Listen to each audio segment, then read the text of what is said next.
5 আগস্টের পূর্বে দেখেন সবাই আওয়ামী লীগ ছিল। এই দেশের বেশিরভাগ মানুষই কিন্তু আওয়ামী লীগ ছিল। যে আওয়ামী লীগ সেও আওয়ামী লীগ, যে আওয়ামী লীগ না সেও আওয়ামী লীগ। এর মধ্যে মুষ্টিমেয় কিছু লোক ছিল যারা বিএনপি দলটা করেছে। আপনাদের এই অঞ্চলেও তো ছিল, আছে না? আগস্ট পরবর্তী সময় দেখা গেল এখন আবার সবাই বিএনপি হয়ে গেছে। সবাই যেমন সবাই আওয়ামী লীগ ছিল, সবাই বিএনপি হয়ে গেছে। এবং দুঃখজনক হলেও সত্য যে এই মজলিসেও কেউ কেউ থাকতে পারে। আসলে হাসিনা যেভাবে খুন নির্যাতন গুম করে তার শাসন কায়েম করে রেখেছিল, যে ভয়াবহ পরিস্থিতি তৈরি করেছিল, এই হাসিনার বিরুদ্ধে সৎ সাহস নিয়ে জীবনের ঝুঁকি নিয়ে যেই লোকগুলা বিএনপি করেছে তারাই কিন্তু প্রকৃত বিএনপি। আপনারা কিন্তু চিনেন। এখন সুবিধা ভোগের জন্য কেউ কেউ অনেকেই এসেছে, কিন্তু আমাদের দলের নির্দেশনা কি? জনাব তারেক রহমানের নির্দেশনা 5 আগস্ট পরবর্তী একটা প্রেস ব্রিফিং দিয়েছে, একটা প্রেস বিজ্ঞপ্তি দিয়েছেন জনাব রুহুল কবির রিজভী। বিএনপিতে সকল অঙ্গ সংগঠন, ছাত্রদল ব্যতীত, ছাত্রদলের নতুন ছাত্ররা আসবে, তারা ছাত্রদল করতে পারবে। আর কেউ কিন্তু বিএনপির কোনো দলে নতুন করে যোগদান করা বন্ধ। কিন্তু আছে, যোগদান না করলেও মিছিল মিটিংয়ে চলাফেরা ওঠা বসায় দেখা যাচ্ছে। যারা আশ্রয় প্রশ্রয় দিচ্ছে তাদেরকে আমরা সারা দেশে যে সতর্ক করতেছি, এগুলো করা যাবে না।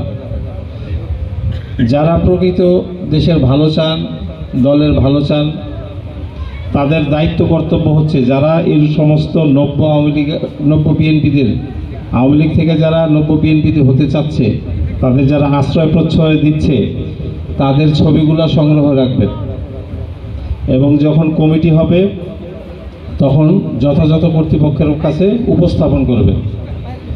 এবং সকল নির্বাচনে যারা প্রার্থী হবেন তাদের এটা মাথায় রাখতে হবে।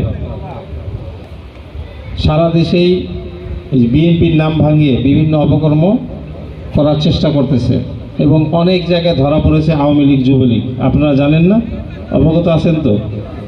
যদি বিএনপির নাম ভাঙিয়ে কেউ জুলুম অত্যাচার করে, আপনারা দয়া করে আগে খোঁজ নেবেন সে আসলে কি বিএনপির কর্মী কিনা।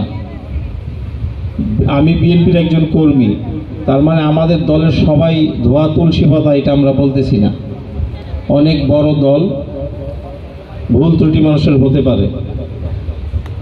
যারা দলীয় শৃঙ্খলা ভঙ্গ করেছে, ইতিমধ্যে হাজারের উপরে নেতাকর্মী যারা দলের দুঃসময় ছিল তাদের কিন্তু দল থেকে বহিষ্কার করে দেওয়া হয়েছে। আপনারা জানেন? দল, আমাদের দল, জনাব তারেক রহমান এই ব্যাপারে জিরো টলারেন্স। দলের নাম ভাঙিয়ে দলের প্রভাব বিস্তার করে কোনো অপকর্মকারীকে দল কোনোভাবেই ছাড় দিবে না, ছেড়ে দিবে না। আর প্রশাসন যেভাবে আওয়ামী লীগ সরকারের সময় যেভাবে সক্রিয় ছিল আমাদের বিরুদ্ধে, এখন সক্রিয়তা আমি মনোভূত না, আর কি আমার কাছে সন্তুষ্টজনক না। প্রশাসন অনেকাংশেই আগের মতো অ্যাক্টিভ না, কেমন যেন গা ছাড়া ভাব। আমার দৃষ্টি থেকে, আমি ব্যক্তিগত মতামত বললাম। আগামীতে একটি সুষ্ঠু নিরপেক্ষ নির্বাচন হবে।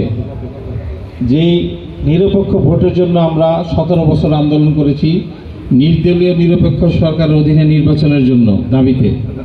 আল্লাহ পাকের রহমতে বর্তমানে একটি নির্দলীয় নিরপেক্ষ সরকার আছে।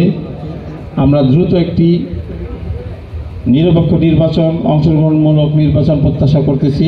এই নির্বাচনে যদি আপনাদের ভোটে বিএনপি রাষ্ট্র ক্ষমতায় আসে, তাহলে দেশটা কিভাবে পরিচালনা করবেন? 2023 সালের 13 জুলাই রাষ্ট্র কাঠামো মেরামতের 31টি দফা জনাব তারেক রহমান সাহেব ঘোষণা করেছেন।